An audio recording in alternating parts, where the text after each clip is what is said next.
trust in us and we'll be champions. Pozdrav ekipa, pozdrav svima. Danas ću snimiti video koji ste dugo tražili. A to je full day of eating. Točnije što ja jedem kroz dan, evo u trenutnom periodu van sezone, van priprema za natjecanje, točnije periodu nabacivanja mišićne mase. Tu možete vidjeti većinu namirnica koje koristim svaki dan u svojoj prehrani. Znači proteine, ugljikohidrate, masti i ostale mini dodatke. Pa počnemo od proteina. Klasika, imamo tu jaja, imamo puretinu i imamo whey protein. To su trenutno 3 izvora koja su svakodnevno na mom meniju. Što se tiče mesa, znam dodati crveno meso 1 do 3 puta tjedno, zavisi, nekad i nijednom. To većinom bude juneći ili svinjski but.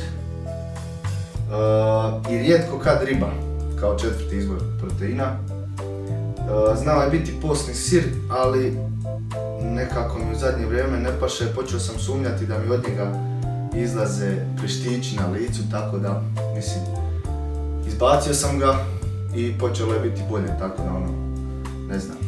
Uglavnom, postni sir se ne nalazi trenutno na mom meniju, ali svakako ga preporučam svima.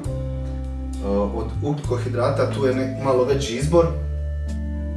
Rižin griz, zobene pahuljice, obična riža, cornflakes i znam dodati, što ćete vidjeti kroz video, tipa integralni tost. To mi je kao neki emergency stvar kada ne stignem termički obrađivati neku od ovih stvari, ili cornflakes da ga mučkam ili jedem u zdjelici. Tipa uzmem integralni tost i imam ga u onoj vrećici i samo vadim kad mi treba. Tako da i to se nalazi od ugljikohidrata na mom meniju, ali trenutno nije tu. Od ostalih ugljikohidrata imam med, imam grožđice, to su malo brži za nakon treninga ili tipa uz prvi obrok da zasladim ili da bude raznoliki obrok. I imam Maximize, zna biti ili Vitargo i rijetko kad, skoro nikad Dextroza, brzi izvor ugljikohidrata nakon treninga u prvom šejku. Zatim masti.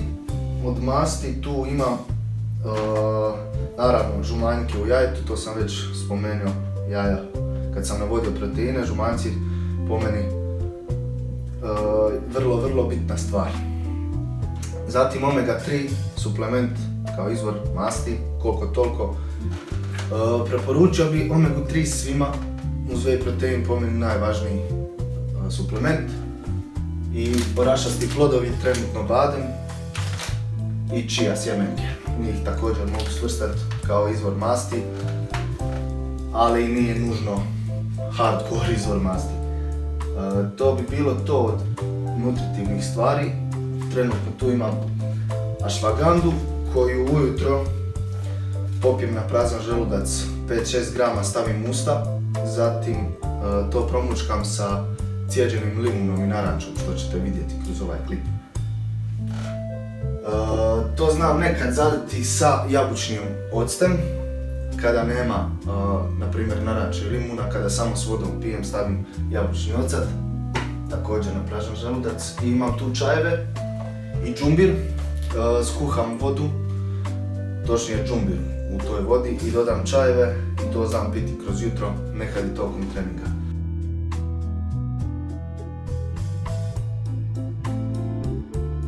Također imam tu cimet, njega dodajem u griz, u prvi obrok, kao što ćete vidjeti, znam ga stavljati po batatu.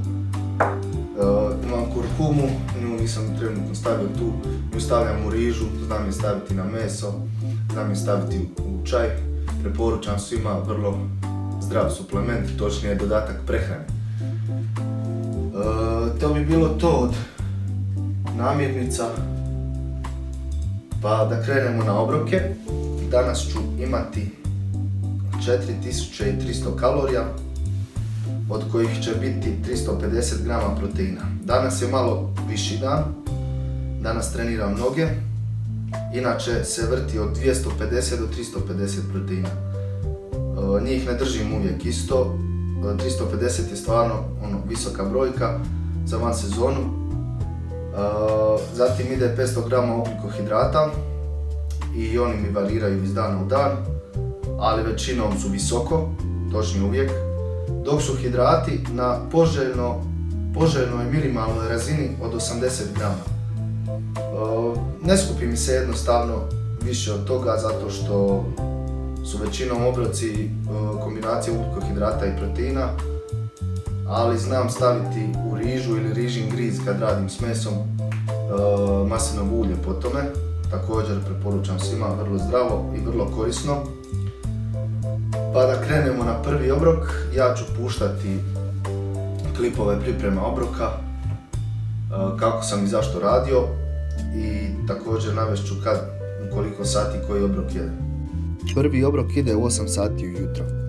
U kuhalu za rižu pripremam rižin griz, zobene pahuljice i čija sjemenke. To kuhalo je vrlo praktična i korisna stvar, a njega sam nabavio u Intersparu za nekih 150 kuna ako nekog zanima, svakako preporučam svima. U tom kuhalu također radim batat, povrće i naravno rižu jer se mnogo brže obrađuje nego li pečenjem ili kuhanjem na vatri. Evo na primjer ovaj obrok koji obrađujem se spremi za nekih 3 do 4 minute. Nakon što se smjesa griza, zobi i čija sjemenki lagano zgusne, dodajem stevia zaslađivač, cimet i whey protein. Za cimet kažu da ima pozitivan učinak na kontrolu šećera u krvi, ali on i stevia nisu neophodni i dovoljan bi bio samo whey protein za okus ovog obroka. Također stavljam i tekuće bjeljanke umjesto whey u tu smjesu kao izvor proteina, ali ovoga puta išao je samo whey protein.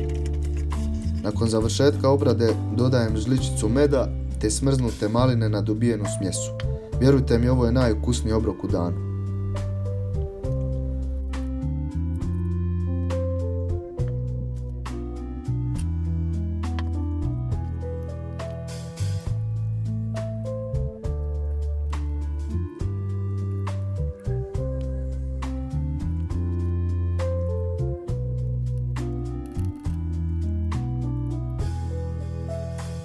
Uz taj obrok, točnije nakon što ga pojedem, konzumiram određenu suplementaciju, a to je omega 3 u kapsulama, kalcij, magnezij, vitamin D3 i ponekad cink i probavne enzime.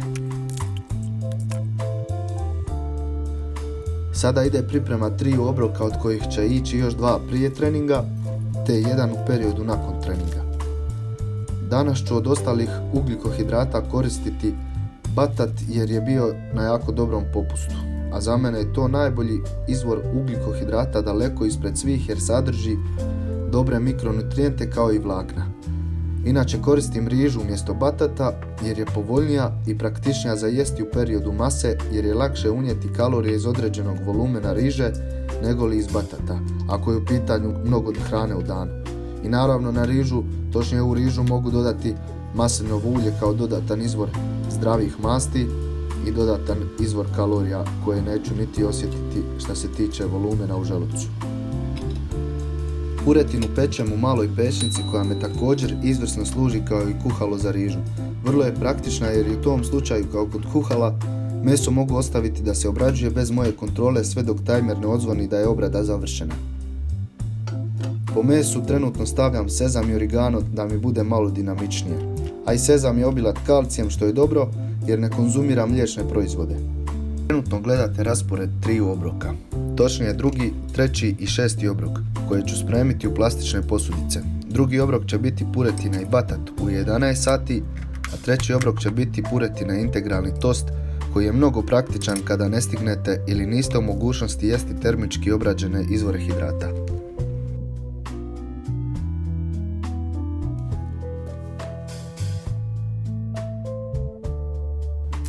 U 4. obroku prije treninga koristim cornflakes i whey protein koji će biti oko 17 sati.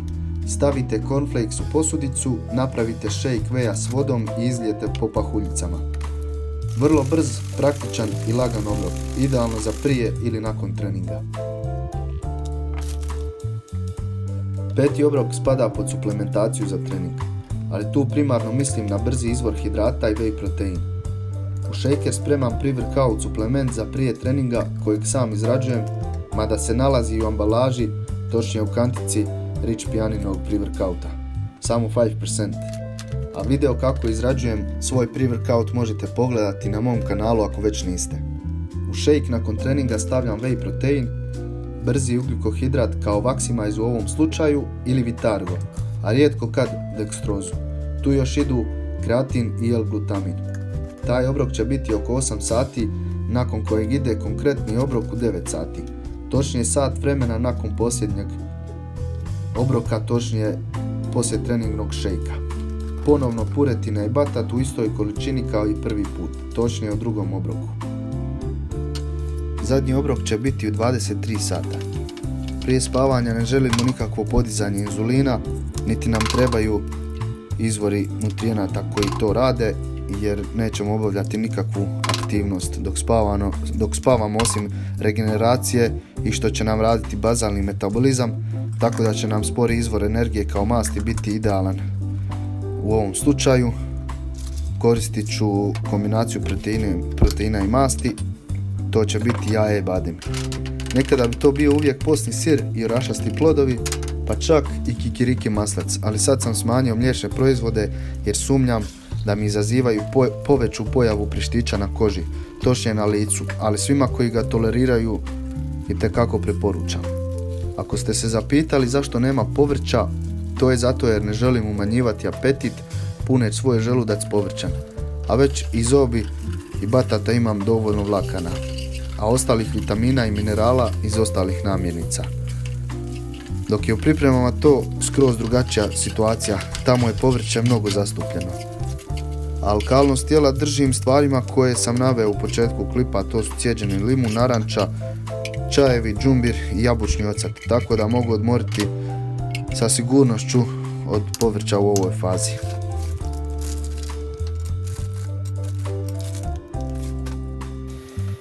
Znači 4300 kalorija, 350 grama proteina, 500 ugljikohidrata, 80 masti. Sasvim dovoljno za moje trenutnoj fazi. Mnogima je ovo puno hrane, ali vjerujte mi, za moj cilj nije. Možda bi trebao više jest, ali ovo mi je već previše, tako da neću se siliti. Mislim da nema smisla jer nisam builder od 130 kila i sasvim je dovoljno unijeti 1000-1500 kalorija iznad vašeg održavanja. Znači, ako je moje održavanje 3300 kalorija, ja trenutno unosim 4300, to je 1000 iznad, ne treba ići previše, tijelo to itekako osjeti, pogotovo ako ste bili u pripremama prije i dugo u deficitu. Sasvim dovoljno za mišićni rast, ako se svaki dan poštuje i ako se trenira kako treba, uz adekvatan odmor, rezultata mora biti. Znam da je mnogima teško pripremati određene obroke, tako da preporučam da si nabavite taj rice cooker i, na primjer, ako neko želi tu pešnicu, nije skupo, taj rice cooker košta 130-150 kuna u Intersparu, a za te novce itekako koristi i vrijedi. Ne morate se mučiti, kuhati, miješati, paliti vatru, gasiti vatru i slično. Možete otići iz kuće, da vas uvijek čekam. Što se ostalih stvari tiče, tipa ujutro umjesto griza kad nemam vremena skuhat, ni to. Samo istresem cornflakes, ponovim obrok prije treninga, stavim cornflakes i whey i pičim svojim poslom. To bi bilo to za ovaj klip. Vidimo se u nekom od idućih klipova. Nadam se da vam se svidio. Jedite, trenirajte, uživajte u procesu i to bi bilo to za ovaj put. Vidimo se.